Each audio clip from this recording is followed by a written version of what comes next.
celebrate your friend because of the way that he would be a warrior out there and fight through adversity and pain. And he might have had the highest pain threshold we've seen in the modern NBA. People know about, of course, you popping that finger back in that was dislocated and him making the 2 free throws on the torn Achilles. What's maybe a more under the radar type story about Kobe Bryant pushing through pain, something you may have known he was up to that nobody else did? Yeah, I think probably the the heroic story is in the 2000 finals. So he sprained his ankle in game 2 at home, and then we got on an airplane, fortunately, and flew to Indianapolis for game 3, 4, and 5 in Indianapolis. Now, the reason why I said fortunately, because that put us together, okay, for the rest of the night. And when we arrived in Indianapolis, I changed my room so it was next to his. And you know what you're trying to do in that situation. So he had a severe third degree ankle sprain, and you know that thing wants to blow up. And my job is to not let it blow up. Okay? So part of that is putting a compression wrap on there, and so it's like the cartoon character that hits his thumb with the hammer, and you see that was his ankle. Okay. And so I would work on him, and then he couldn't take it anymore, so he cut the wrap off, and then I'd push some of that swelling out with my hands and some modalities that we would use, and then I'd ice it down, and then we'd wrap it up again, and he'd go a few more hours, and then we do it again and do it again and again. And he was miserable. He was in a lot of pain. Neither of us got any sleep, and so he didn't play in the next game. And then at practice before game 4, I did a mobilization technique on his foot, and I mobilized a bone that's called the cuboid bone, and he could feel and I could feel this pop when I mobilized it, and we both looked at each other, and I said to him, "This is either going to be really good or really bad." And I said, "Get off the table, walk around, tell me how you feel." And so he gets off the table, and he looks at me, and he has a severely sprained ankle, a lot of discoloration, and he goes, you did it, I can play. And we wrapped that up, and he played the rest of the series, and we won it in 6 games. But he was playing on one leg, okay? And, I talk about the person that we just talked about. You introduced him as Kobe Bryant. That's a different person, okay? The guy that we were just talking about was the Black Mamba. Okay? So, I talk about this a lot, and I talk about him in my book, that he was 2 completely different people. The Black Mamba was this ruthless assassin on the basketball court. And I tell people, when you look at Kobe Bryant, now I'm not talking about talent in terms of footwork and things like that, because he might have had the best footwork of any player in the game, certainly when he played. There's really nothing special about Kobe. I mean, he's big compared to me, okay? But he's not that big. He's fast, but he wasn't that fast by NBA standards. He was quick, but he wasn't that quick by NBA standards. He could jump, but he wasn't, a big leaper. By NBA standards, there was nothing special about him. So what was there about Kobe Bryant that he ended up with 5 rings, and other players that were more gifted ended up with none? And there were certain characteristics that, in order for him to be the ruthless guy he was, he created this alter ego that was the Black Mamba. And the Black Mamba not only worked harder than anyone else, but he worked smarter than anyone else. There wasn't a lot of extraneous stuff with the Black Mamba. He had a plan, and he stuck to it, and he worked hard, but he worked smart. He was not only more competitive than anyone else.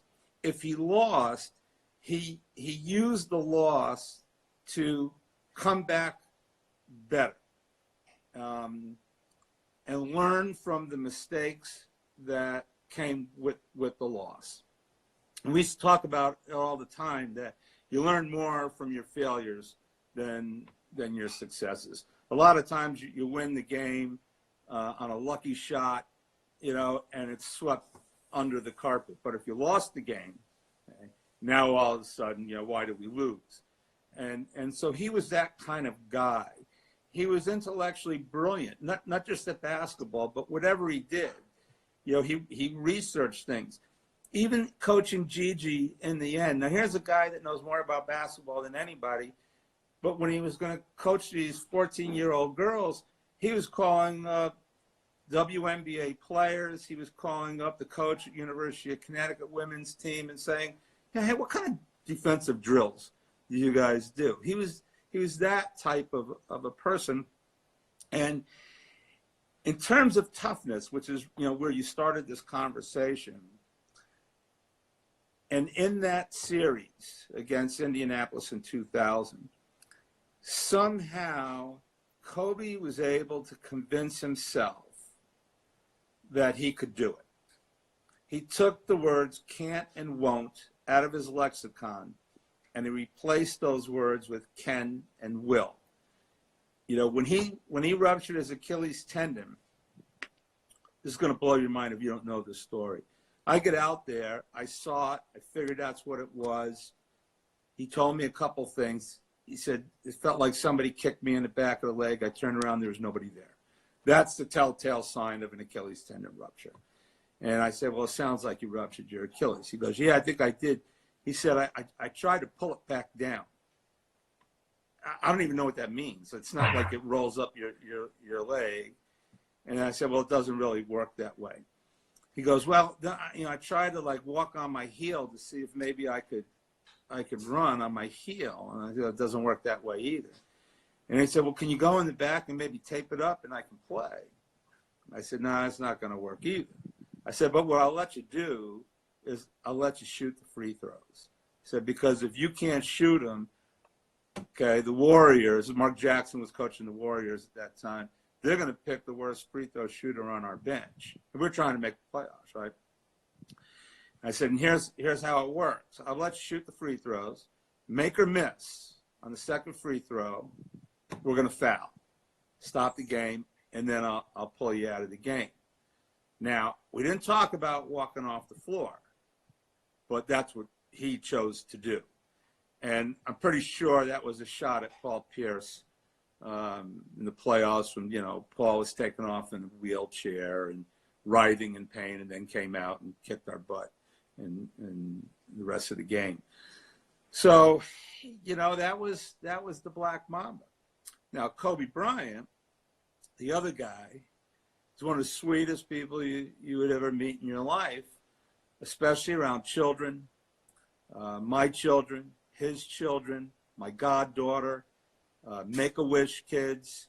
He was just, he would see my kids or my goddaughter, and you just see him melt. Right? And it's hard. It's a dichotomy. It's hard to figure that this same guy that was this ruthless assassin was also this really loving individual. It looked like he was going on to be the GOAT of fathers as well. He was going to conquer that. Thank you for sharing that, Gary. I do want to go to the other end of the spectrum. Shaquille O'Neal, not always known for the greatest work ethic. Did you ever have to kick him in the butt and just tell him, hey, look, if you're not coming in shape, you're more prone to injury, and you could have a shorter career? Did you ever have to have a conversation with Shaq? Yeah.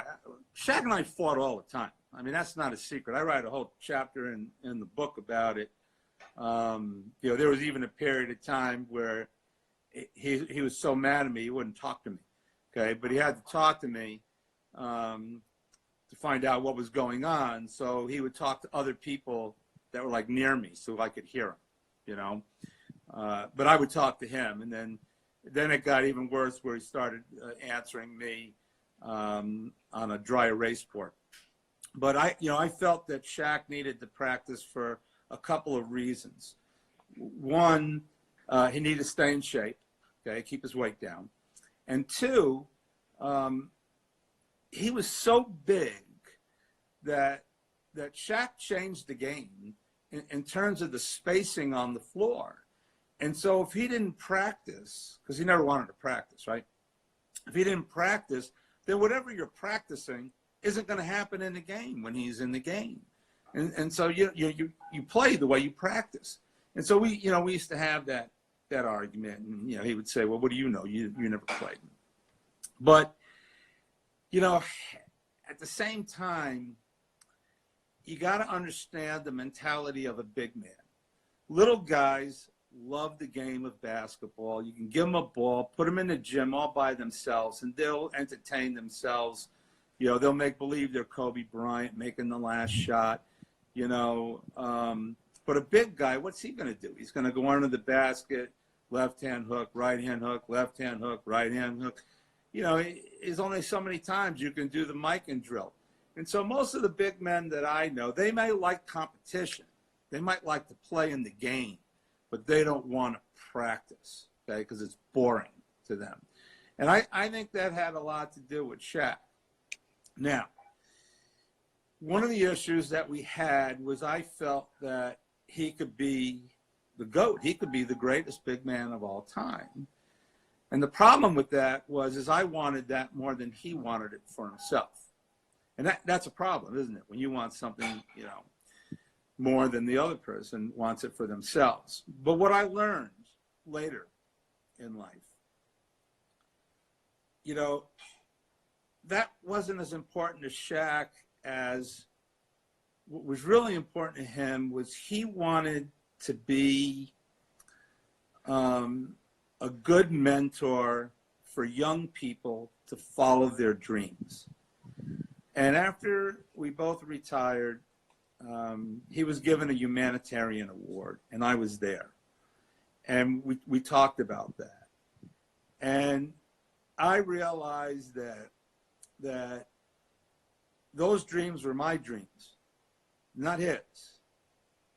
And he actually became a great champion because he ended up following that dream, and he has become a great model for young people. He's helped young people.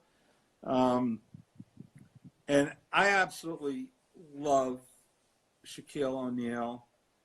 We hugged it out a long time ago. And, if he wanted to win every game, we probably would have won every game, but it just wasn't as important to him.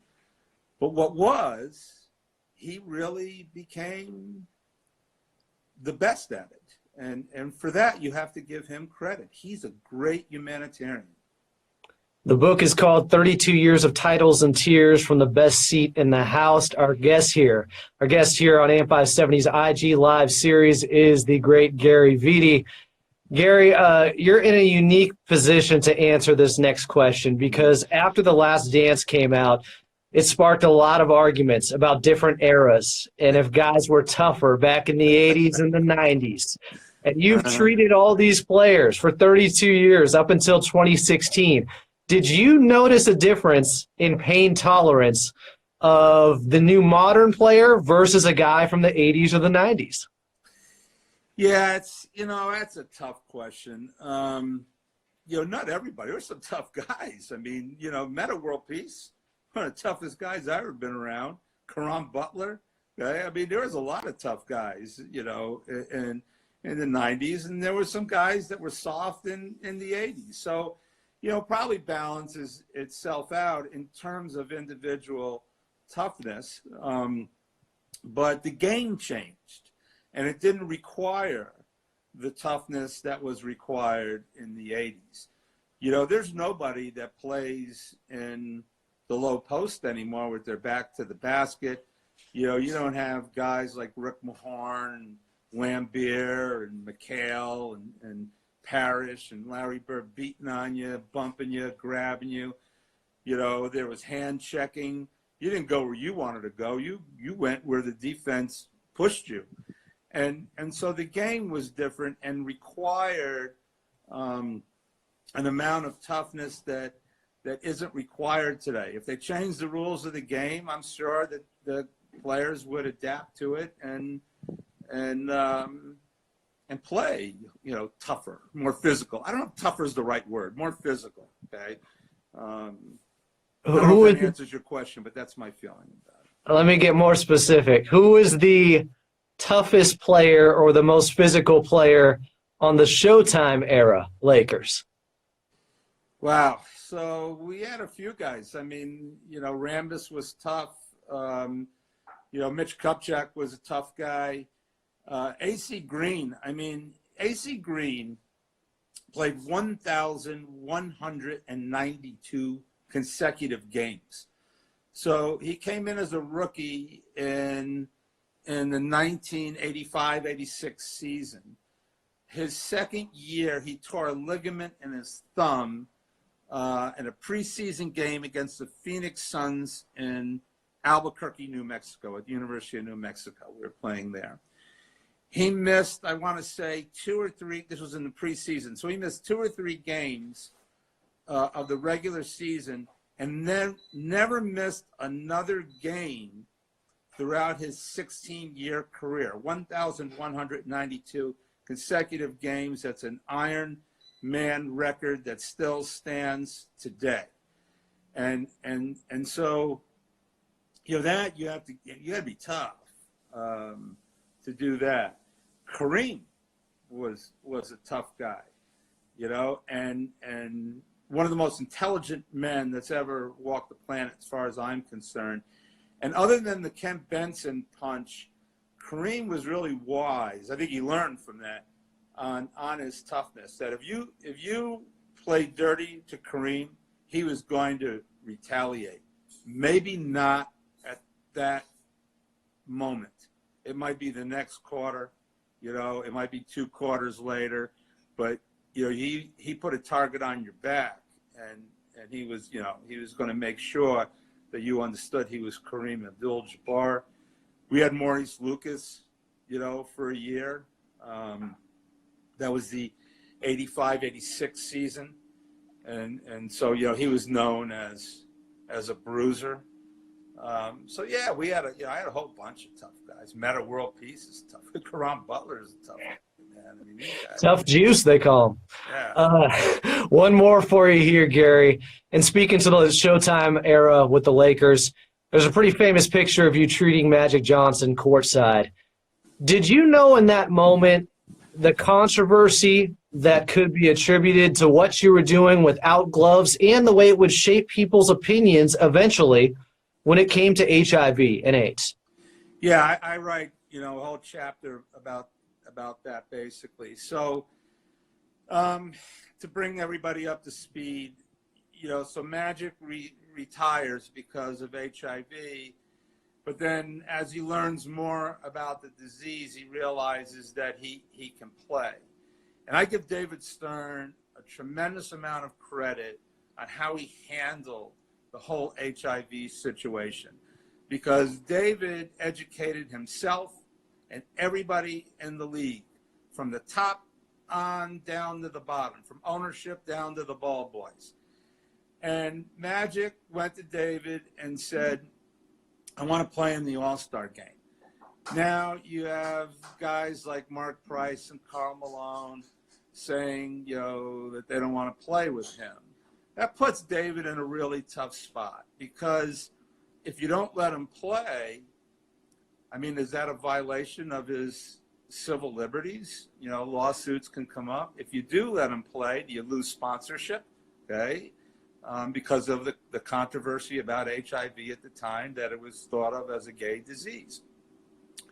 And so David handled it really well. Magic came to play, but that was just a prelim, because the next step was to play in the Olympics, right, which he did with the Dream Team. And then the next step was to come back, which he did, which brings us to what you're talking about. So now we're in Chapel Hill, North Carolina. We're playing a preseason game. Now, in today's day and age, you wouldn't play a game in Chapel Hill, North Carolina if you're the LA Lakers. You don't go really outside of your geographic area. But in those days, you went everywhere. And so Brad Daugherty played at the University of North Carolina, and James Worthy played there. They didn't play together, but they both, were Dean Smith players. And so they pitted them against each other, and they knew they would sell out the Dean Dome and make some money in the preseason. So we get there, and during the game, Magic gets a fingernail scratch. I didn't see it. The officials didn't see it. Magic didn't know it was there, but one of our players saw it. And so when there was a timeout, he came to the bench. I started nosing around, and I see this fingernail scratch, but there's no blood. It's a non-bloody wound. It's in a very controlled situation. And, my motivation was to protect Magic from everybody else, because in our mind, he had a compromised immune system. So you want to cover that hole in his body so it doesn't get infected. And so I have the gloves in my pocket, and Magic knows about Karl Malone and Mark Price, and there was a Olympian Australian basketball player that made a comment that he'd rather take a silver medal than play against Magic, which I thought was pretty funny, because Australia wasn't going to medal at all, let alone get a gold medal, So, I